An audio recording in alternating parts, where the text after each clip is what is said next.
Baik, Assalamualaikum warahmatullahi wabarakatuh.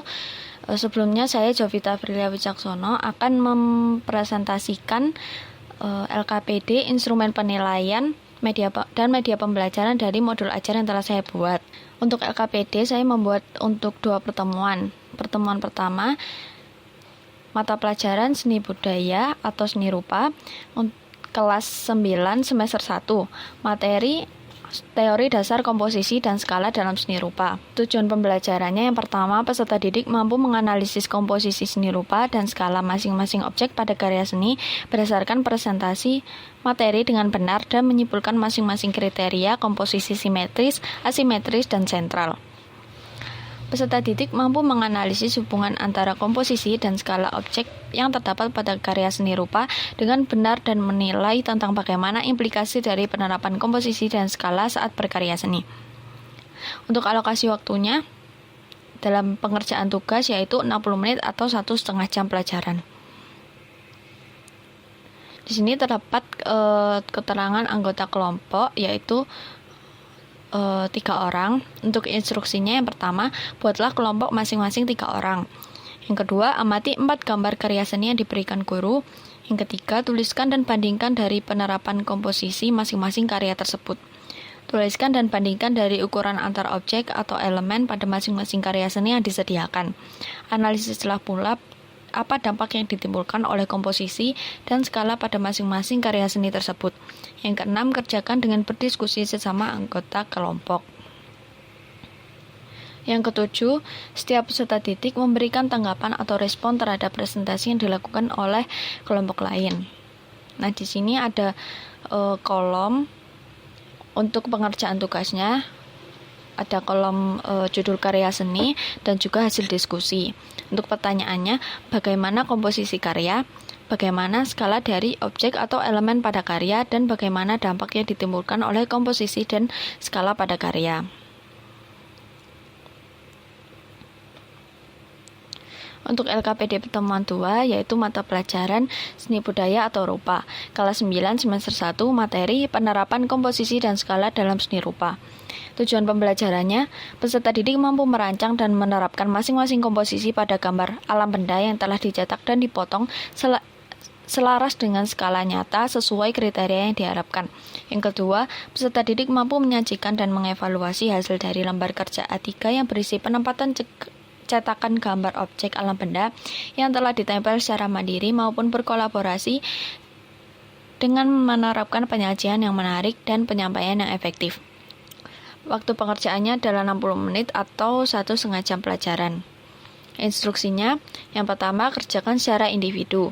Tentukan tema dan objek alam benda apa yang akan kamu gunakan sebagai elemen dalam karya. Perhatikan panduan dari guru mengenai cara mengoperasikan aplikasi atau software dan mengatur skala gambar objek karya seni. Lakukan proses edit gambar objek alam benda yang telah dipilih berdasarkan skala yang tepat sesuai dengan panduan guru. Yang kelima, cetaklah gambar objek yang telah diedit lalu digunting sesuai dengan bentuknya. Yang keenam, komposisikan potongan gambar-gambar tersebut sesuai dengan tema yang telah ditentukan. Setelah dirasa menemukan komposisi yang tepat, tuliskan pada kolom komposisi tentang komposisi apa yang kamu gunakan. Lakukan evaluasi terhadap karyamu secara mandiri dan dengan bantuan evaluasi oleh guru. Jika sudah selesai, tempel gambar pada kertas A3. Presentasikan hasil karyamu di depan kelas dan terima tanggapan yang diberikan oleh temanmu. Yang ke-11, berikan umpan balik yang membangun pada karya temanmu. Di sini ada template untuk lembar pengerjaannya, yaitu di kertas A3. Ada kolom nama, kelas atau nomor absen, tema, dan juga komposisi yang digunakan. Untuk pengayaan dan remedial, yang pertama, rencana pengayaan. Peserta didik diminta agar mencari alam benda yang nyata di sekitarnya, mengkomposisikannya sesuai dengan tema tertentu, baik secara simetris, asimetris, maupun sentral. Yang kedua, rencana remedial, yaitu melakukan evaluasi terhadap peserta didik. Guru melakukan evaluasi terhadap peserta didik, lalu menjelaskan kembali materi yang menjadi kelemahannya. Kemudian peserta didik diminta untuk menganalisis dan menyimpulkan komposisi serta skala pada suatu karya seni yang telah disediakan. Instrumen dan rubrik penilaian. mata pelajaran seni budaya kelas 9 semester 1. Tujuan pembelajarannya, peserta didik mampu menganalisis komposisi seni rupa dan skala masing-masing objek pada karya seni berdasarkan presentasi materi dengan benar dan menyimpulkan masing-masing kriteria komposisi simetris, asimetris, dan sentral. Ini sama tujuannya seperti yang di atas, jadi ya seperti itu. Asesmen diagnostik, instruksinya peserta didik diminta untuk melihat 3 karya seni dengan komposisi yang berbeda-beda.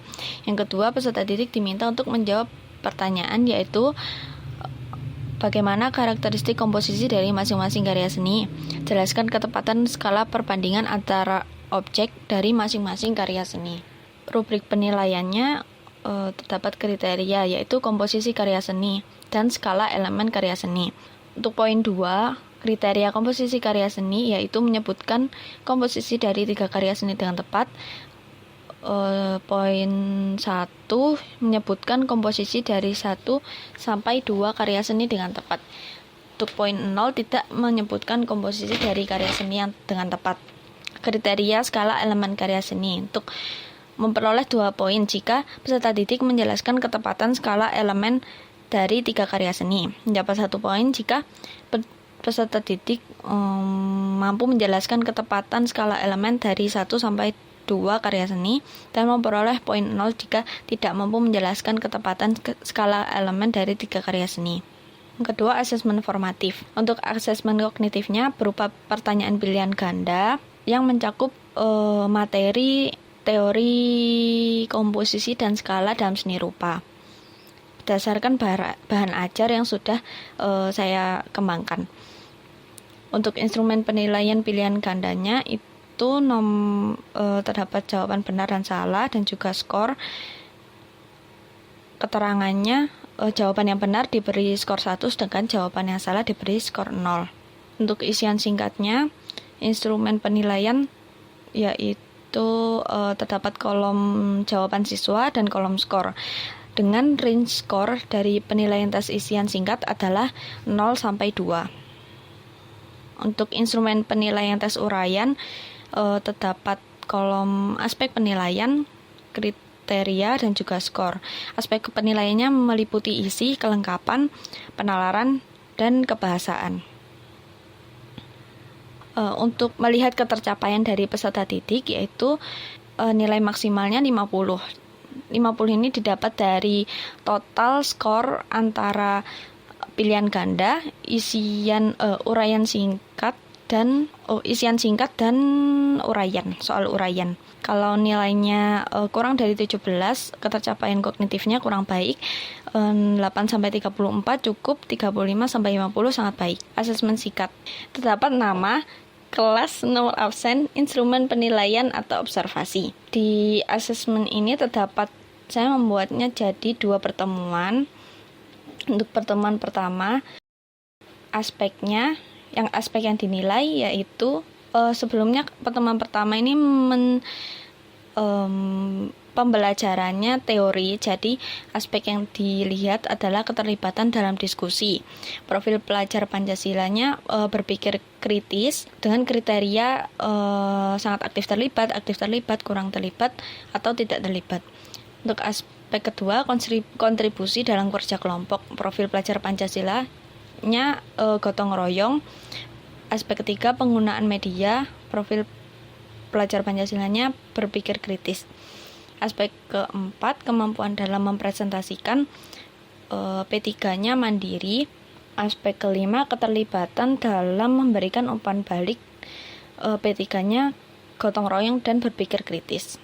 Untuk pertemuan kedua, aspek yang dinilai adalah kreativitas dalam merancang komposisi. P3-nya berpikir kreatif atau kreativitas. Kemampuan evaluasi karya. P3-nya berpikir kritis, manajemen waktu.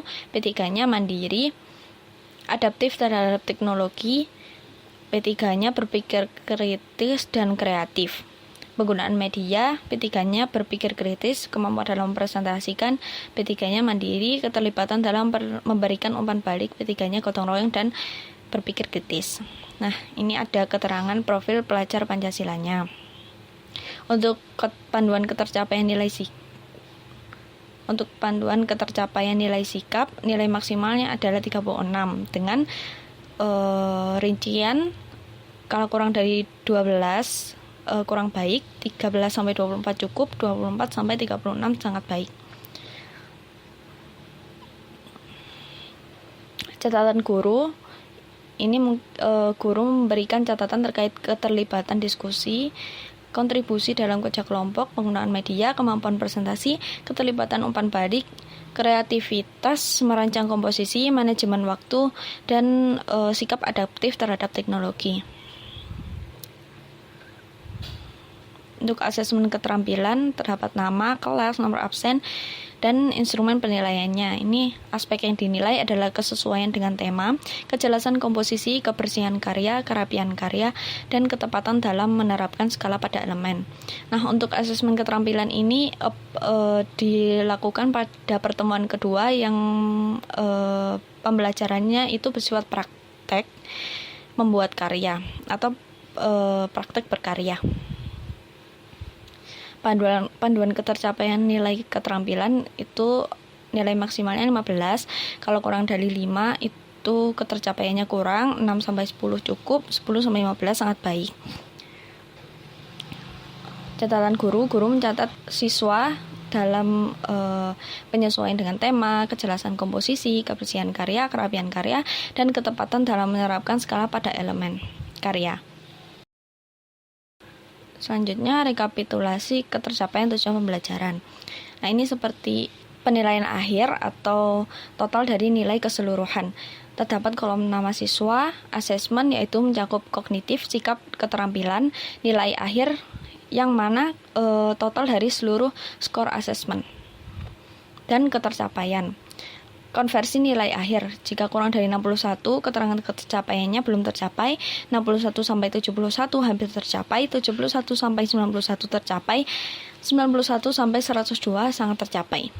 Nah, untuk media pembelajarannya, mata pelajaran seni budaya atau seni rupa, kelas 9 semester 1, materinya penerapan komposisi dan skala dalam seni rupa. Sebetulnya ini materinya harusnya 2 ya, teori dan penerapan, tapi ini lupa saya nggak masukkan. Oke, yang pertama, tujuan pembelajarannya peserta didik mampu menganalisis komposisi seni rupa dan skala masing-masing objek pada karya seni berdasarkan presentasi materi dengan benar. Jenis medianya presentasi materi atau prezi. Media ini digunakan dan diakses oleh peserta didik untuk memberikan materi dalam bentuk presentasi interaktif. Fungsinya mempermudah peserta didik dalam mengakses sumber belajar dan menarik minat mereka. Peserta didik mampu menganalisis hubungan antara komposisi dan skala objek yang terdapat pada karya seni rupa dengan benar dan menilai tentang bagaimana implikasi dari penerapan komposisi dan skala saat berkarya seni. Jenis medianya video pembelajaran, deskripsi medianya, media ini ditonton oleh peserta didik untuk memberikan pemahaman yang lebih mendalam mengenai skala dan komposisi dalam bentuk video pembelajaran. Fungsinya untuk memberikan gambaran dan pemahaman yang lebih jelas melalui gaya belajar audiovisual. Media pembelajaran yang kedua yaitu LKPD pertemuan 1. Media ini digunakan sebagai alat untuk menuangkan hasil diskusi dan pemikiran kelompok. Fungsinya untuk membantu, memudahkan dan memahami teori komposisi dan skala. Tujuan pembelajaran yang ketiga yaitu peserta didik mampu merancang dan menerapkan masing-masing komposisi pada gambar alam benda yang telah dicetak dan dipotong selaras dengan skala nyata sesuai kriteria yang diharapkan. Media pembelajarannya berupa modul. Nah, itu media ini merupakan bahan ajar dari guru yang dijadikan salah satu acuan dalam proses pembelajaran. Untuk belajar lebih lanjut mengenai panduan guru dalam mengoperasikan software dan mengukur skala dengan tepat. Tujuan pembelajaran yang keempat yaitu peserta didik mampu menyajikan dan mengevaluasi hasil dari lembar kerja A3 yang berisi penempatan cetakan gambar objek alam benda yang telah ditempel secara mandiri maupun berkolaborasi dengan menerapkan penyajian yang menarik dan penyampaian yang efektif. Ini secara mandiri maupun berkolaborasi ini perlu revisi karena sebenarnya tugasnya individu, jadi nggak perlu poin kolaborasi ini salah ya, nanti direvisi. Media pembelajaran yang digunakan adalah LKPD pertemuan 2. Media ini dimanfaatkan oleh peserta didik untuk bereksplorasi dan menerapkan pengetahuan yang telah didapat dalam berkarya seni. tujuannya atau fungsinya itu sebagai alas dan petunjuk dalam berkarya seni, komposisi, dan skala. Baik, sekian presentasi dari saya. Silakan dari teman-teman bila ada yang ingin menanggapi, mengomentari, atau bertanya. Terima kasih. Wassalamualaikum warahmatullahi wabarakatuh.